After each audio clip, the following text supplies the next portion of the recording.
Hello, welcome to the Redmen TV. It is the opposition preview. I am joined by Freddie from the Ugly Inside. Freddie, how's it going, mate? We're feeling good, mate. We're on a roll. The Ralph Express is really starting to take off, starting to full steam ahead, mate. That's what it is. You know, huge 3 points in Brighton, and who's to say we're feeling so confident. We're saying who's to say we can't pick up another 3 points or turn you over on Friday. Listen, you'll be hoping for that, but obviously there'll be a few million Liverpool fans around the world hoping for the exact opposite to happen. What's the new man done? What's he changed? How have you gone onto this little bit of a roll? Well, he's basically revolutionised the club in the short time that he's been here. So I think the biggest thing you have to say that we've gone back to our philosophy in the Southampton way. So, introducing the youngsters, giving them the chance in the first team. Mark Hughes, Pellegrino didn't quite give the youngsters too much of a chance. And, Ralph's come in and actually sort of given them a chance to actually, impress him. We've seen Jan Valery recently actually taking over in Cedric's position in right back. Cedric since been shipped out, obviously European Championship winner under Portugal. We've also seen the emergence of, we've seen some younger players in Tyreek Johnson, who's come through, played a cameo just after in December.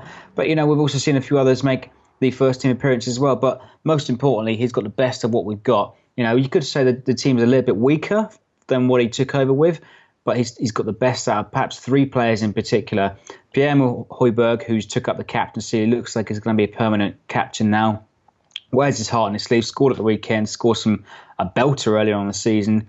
And also we've seen fantastic James Ward-Prowse banging in the free kicks left, right and centre, getting forward, being strong, aggressive, which we haven't seen in his game. And Ralph really sat him down. He said, look, you've got to change this to game. And the players are really sort of buying into the manager and, another man, Nathan Redmen as well. Some people say, he's got all the potential and it looks like finally he's really unlocking it again, linking up with Højbjerg at the weekend, taking part in that goal. And Redman's been so important for Ralph since he took over. So what is it? How are you setting up now? How do you expect Southampton to set up against Liverpool? Obviously, it's a home game, isn't it? So, you don't want to sit back and you're fighting for points as well.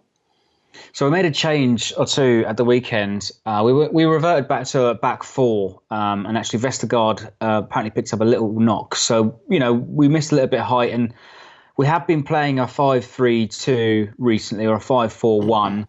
Which on paper seems a lot defensive, but we've seen a structure, we've seen some organisation in that. We've seen Bednarek also doing so well under Ralph HASSENHUTTL as well. Polish international defender, really starting to call that position his own. He looks, I suppose, irreplaceable, if you like. But I would say we'll probably set up to defend. Obviously, you've got a lot of attacking talent, so we've got to be careful of that. But equally, you're a team that's going to bring you're going to express yourself. You've got some talent all across the pitch, so you're going to leave gaps, and potentially that's how we're going to play on the counter attack. Nathan Redmond, we may see Shane Long. Danny Ings is ineligible, obviously on loan this time round, but permanently. But I would say Nathan Redmond to look to break the line, link up play with Højbjerg, strong in the middle of the park. But it's not going to be easy. So obviously, you're fighting at the bottom of the table. What are you? You're level on points, actually, aren't you, with Burnley and Brighton? Is that right? Yeah. So you're out there. You got, I think, it's a 6 or 7 goal advantage on Burnley as it stands. Mm-hmm. What's it like at the moment going in this? Obviously, big points turn around the last couple of games. Are you starting to feel like you're going to be safe this season? We've felt it for the last few weeks. When we beat Tottenham, we felt assured that there's no way we're going down. And even when we lost to Cardiff, Pierre-Emile Højbjerg came out to the press and in his interview, he said so affirmatively sort of to the press, I'm not going down with Southampton. And this is the type of character that we've got now under Ralph HASSENHUTTL. We feel so assured. Well, I'm not going to say we're overconfident we're going to stay up, but look at the fixtures. Look at our form recently. We're picking up points. The teams around us aren't doing so well. And their run-ins, especially Burnley, Cardiff and Brighton, have got to play almost sort of 3 of the top 6. So our run-in is favourable. We've got quite a few home games and we are absolutely confident that we can stay up. It's mad, isn't it? I mean, it's interesting actually that Ralph's bringing in sort of youth players and stuff. You're a little bit scared that Liverpool might come calling once again. Yeah, of course there is a fear, and obviously I think at the moment the coach is probably at the biggest risk of that. If he does so well with us this season, keeps us up, who's to say what's going to happen next season? But currently, as it stands, Ralph has picked up 24 points in, I think it's 15, 16 games, on average about 1.5 points per game. And if you put that over the end of the season, it's on average about 57 points, nearly 58 points. And that would be enough to challenge for 7th, 8th for Europa League places over the last few seasons. So wow. He's building a team onto next season. And, we're sure he's the right man for the job, absolutely. And actually, he's bought into the project. So whether we go up, stay up or go down, he's going to be there. But obviously, there is a fear later on, should we do well next season, there will be the vultures once again. Do you think if he continues to do well and Southampton continue to garner points and stay up this season, do you think, what type of money do you think he'll be given? And what type of a manager is he buying and selling? I mean, I don't know anything about him, so is this a guy who's done a lot of this in his career, or what?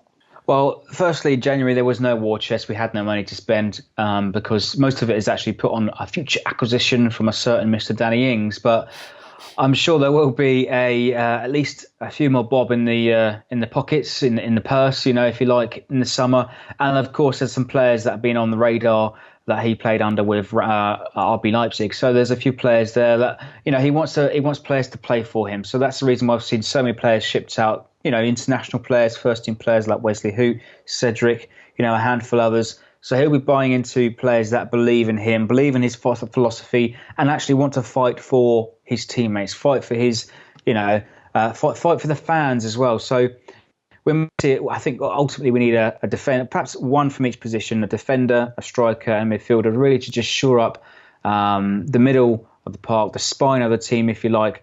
But that's not to say we're weak in those positions. I just think we need a bit of extra leadership, a bit of strength, and a fit all the time striker. Danny Ings comes with those injury fears, and obviously spent a lot of time on the injury table again this season. So if we can keep him fit with alongside a different partner, maybe, and a leader at the back, we'll be all right. Cool. And back onto this week, Friday night game, actually, isn't it? Score predictions, please, Freddie. Well, like I said at the top of the show, if you like, we're feeling confident. Picking up a lot of points, winning some games, and it feels so strange to actually win a lot of games recently. We haven't seen that for a while. God, it was awful under Mark Hughes. So, we're on cloud nine. We're on cloud nine at the moment, mate. I'll be honest. So, I think we're feeling so confident on the bounce from Brighton and Tottenham. I think we'll even play for the point, and I'll be delighted for that, and even to put a dent in your title push. Screw yeah. Not this Friday. I've been saying that every day, every week for about fucking 6 months or something, just not this weekend.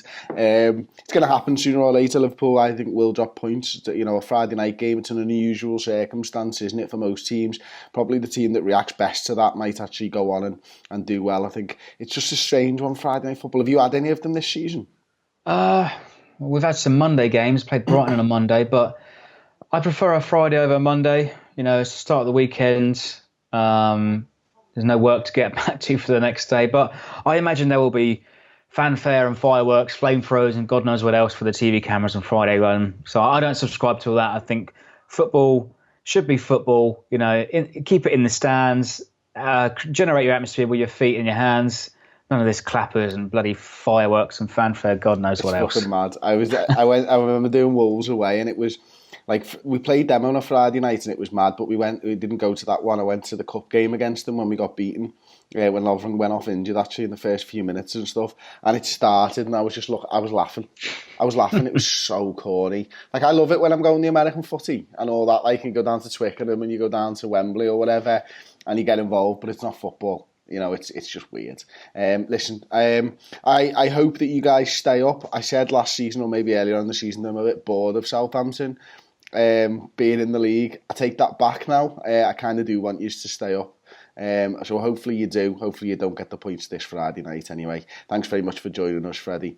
Don't forget, you can go and check out a preview that we did over on The Ugly Inside, which is more focused on the Liverpool stuff. So if you're interested in that, Redmen TV viewers, go over to The Ugly Inside, like the video. If you want to subscribe, great content, great channel for The Ugly Inside. Freddie, thanks very much, mate, and I'll see you soon.